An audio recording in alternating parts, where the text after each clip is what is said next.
मैंने कहीं सुना था कि जो एनर्जी होती है, जो एक लाइट बल्ब में होती है, अगर वो लाइट बल्ब की एनर्जी खत्म हो जाए, खराब हो जाए, या वो लाइट बल्ब फूट जाए, तो उसकी एनर्जी कहाँ जाती है? उन्हीं तारों में, वायर्स में, जहां पर वो फ्लो कर रही होती है। और हमारे अंदर की एनर्जी कहाँ जाकर मिलती है? शायद उसी में जिससे हम बने हैं। ये कहना आसान नहीं है, क्योंकि एक्सपीरियंस तो किसी ने किया नहीं है कुछ। लेकिन मैं हमेशा सोचती हूँ कि सच में कुछ एनर्जी तो है, क्योंकि अगर एनर्जी ना होती तो उस एनर्जी के निकल जाने पर हमारी बॉडी काम करना कैसे बंद कर देती। हम सब जानते हैं कि हार्ट होता है, लंग्स होते हैं, स्टमक होता है, ऑर्गन्स होते हैं, वो अपने अपने काम करते हैं। काम कैसे करते हैं ये भी जानते हैं। काम अगर खराब हो रहा है तो उसको ठीक करना भी जानते हैं।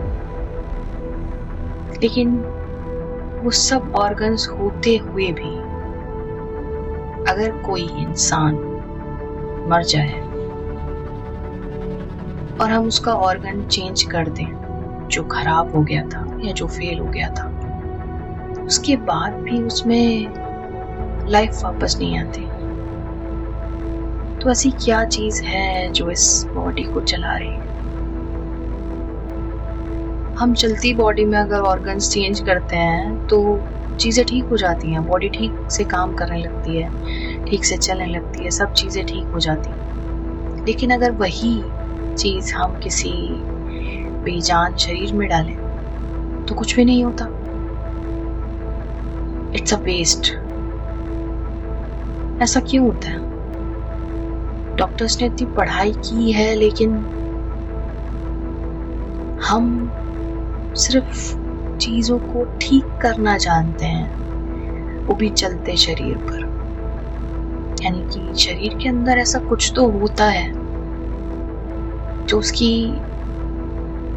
उसके ऑर्गन्स को चलाता है।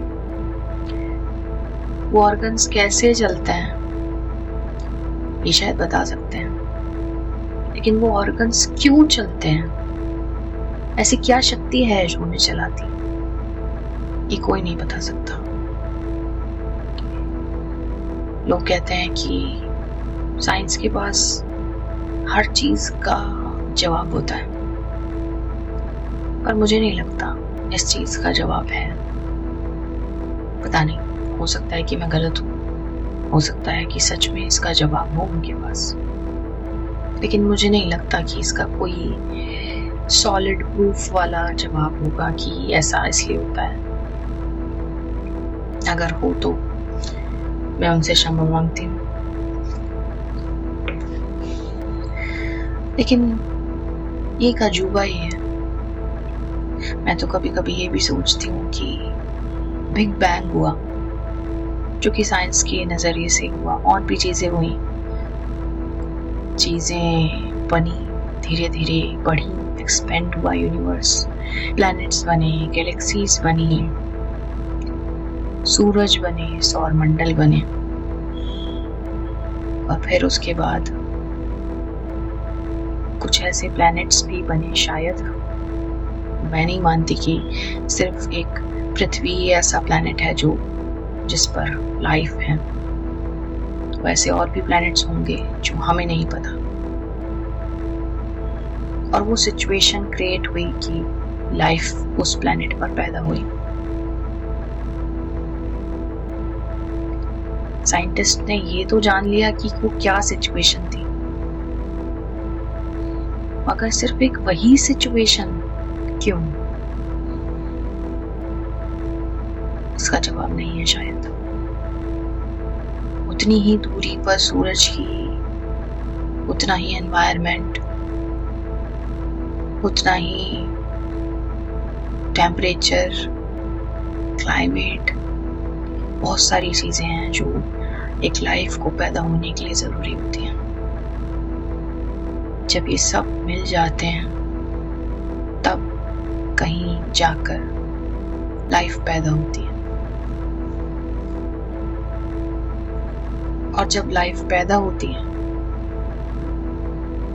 जो कि पता नहीं कैसे पैदा हो गई, नहीं पता, सच में नहीं पता।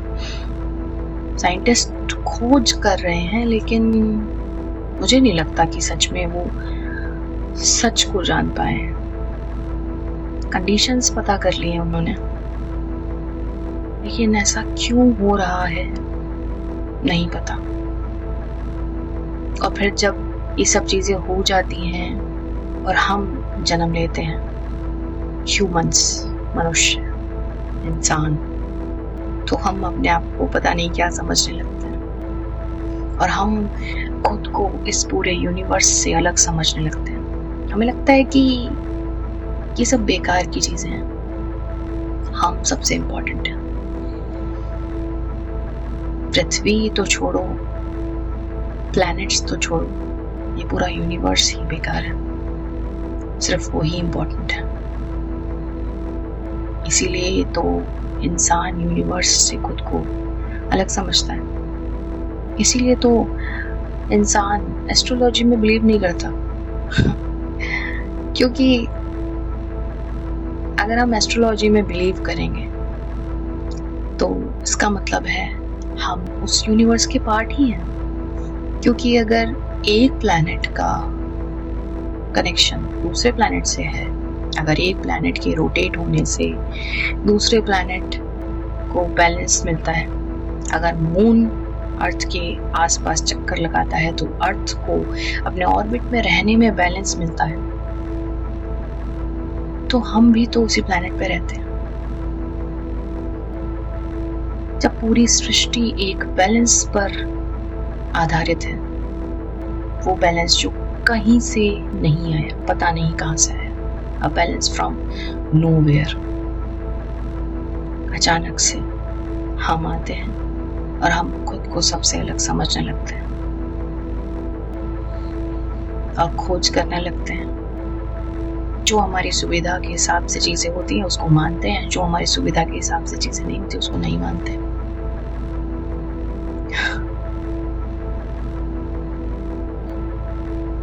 कुछ चीजें दिखती हैं, कुछ चीजें नहीं दिखती, कुछ चीजें महसूस होती हैं, कुछ चीजें नहीं होती।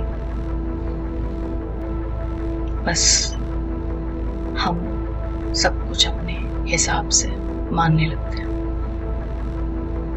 भगवान है नहीं है इसकी डिबेट तो पता नहीं कब से चल रही है, लेकिन ऐसी बहुत सी चीजें हैं जो अजूबा करने लायक है। इंसान तो उस पर भी अजूबा नहीं करता। कभी सोचा है कि पानी जो लिक्विड है कभी भाप बन जाता है तो कभी बर्फ बन जाता है। इसकी साइंस तो हमने पढ़ी है। इसके मॉलिक्यूल क्लोजली पैक्ड हो जाते हैं तो ऐसा हो जाता है, लूजली पैक्ड हो जाते हैं तो ऐसा हो जाता है। पर सिर्फ लूजली और क्लोजली पैक्ड होने से ये पता चला हमें कि ये कैसे हुआ, पर ये क्यों हुआ। कोई मटेरियल कैसे बिहेव करता है, कोई मटेरियल कैसे बिहेव करता है, हमने उसका कैरेक्टरिस्टिक्स जान लिए, लेकिन वो क्यों बिहेव करता है ऐसे नहीं पता। और ना ही शायद कभी हमने जानने में दिलचस्पी दिखाई है। हमने क्या कैसे तो जान लिया, लेकिन हमने कभी क्यों पर गौर नहीं किया। शायद हम उस क्यों पर गौर करते तो हम बहुत कुछ जान पाते, शायद। मुझे पता है कि साइंस बहुत अच्छा काम कर रही है, साइंस बहुत ही आगे लेके जा रही है लोगों को, चीजों को, लेकिन एक जगह पर आकर साइंस रुक जाती है, स्टक हो जाती है, अटक जाती है। फिर उसके बाद वहां से जवाब मिलने बंद हो जाते हैं। फिर हम वेट करते हैं, शायद कोई और नई थ्योरी आए, कोई नया एक्सपेरिमेंट आए, कोई नया कॉन्सेप्ट आए, और फिर जब वो आता है तो पुराना कॉन्सेप्ट खराब हो जाता है। पर क्यों होता है ऐसा? इसका मतलब साइंस भी बिल्कुल सही नहीं है। तो मुझे लगता है कि सिर्फ साइंस पे भरोसा करना, सिर्फ साइंस पर, शायद सही नहीं है, या फिर अक्लमंदी नहीं है। ऐसा मुझे लगता है। हो सकता है लोगों को ना लगता हो, क्योंकि साइंस के कुछ रूल्स आज सही होते हैं और कल वो गलत हो जाते हैं। जो लोग साइंस में पहले मानते थे कि अर्थ फ्लैट है और एक इंसान को उन्होंने मृत्युदंड भी दे दिया इसके लिए, फिर वही लोग मानने लगे कि अर्थ गोल है। तो इसके लिए क्या करें? साइंस के रूल्स तो चेंज होते रहते हैं और साइंस कभी क्यों नहीं पूछता, मुझे ऐसा लगता है। ना शरीर के बारे में, ना यूनिवर्स के बारे में, ना इस पृथ्वी पर जो हो रहा है उसके बारे में, शायद किसी भी चीज के बारे में नहीं। और मुझे लगता है कि ये क्यों ही सबसे जरूरी है, क्योंकि अगर हम ये क्यों नहीं पूछेंगे तो शायद हम उस डेप्थ तक नहीं जा पाएंगे जो हमें चीजों का असली मतलब समझा पाएगी। क्योंकि मैंने एक बार ऐसे ही सुना था कहीं पर किसी बहुत बड़े इंसान द्वारा कि हम चीजों को डायसेक्ट कर कर ये तो बता सकते हैं कि उसमें है क्या, लेकिन उसके अंदर क्या इमोशंस हैं, क्या विचार हैं, वो हम नहीं बता सकते। जबकि सबके पास एक ही माइंड है, एक ही ऑर्गन्स, एक ही तरीके के ऑर्गन्स हैं, सब कुछ एक ही तरीके का, लेकिन फिर भी हम नहीं बता सकते कि इसके दिमाग में क्या चल रहा है, उसके दिमाग में क्या चल रहा है। नहीं बता सकते। ऐसा क्यों है नहीं पता। इंसान पता नहीं कहां कहां तक जा चुका है, लेकिन अपने दिमाग को ही नहीं समझ पाया आज तक। ऐसा बहुत कुछ है जो अभी उसे खुद के बारे में जानना है, और शायद वो खुद के बारे में जानेगा तो शायद उसे बाकी सबके बारे में भी पता चल जाएगा, क्योंकि ये इंसान बना तो उसी यूनिवर्स से ही है ना। क्या लगता है?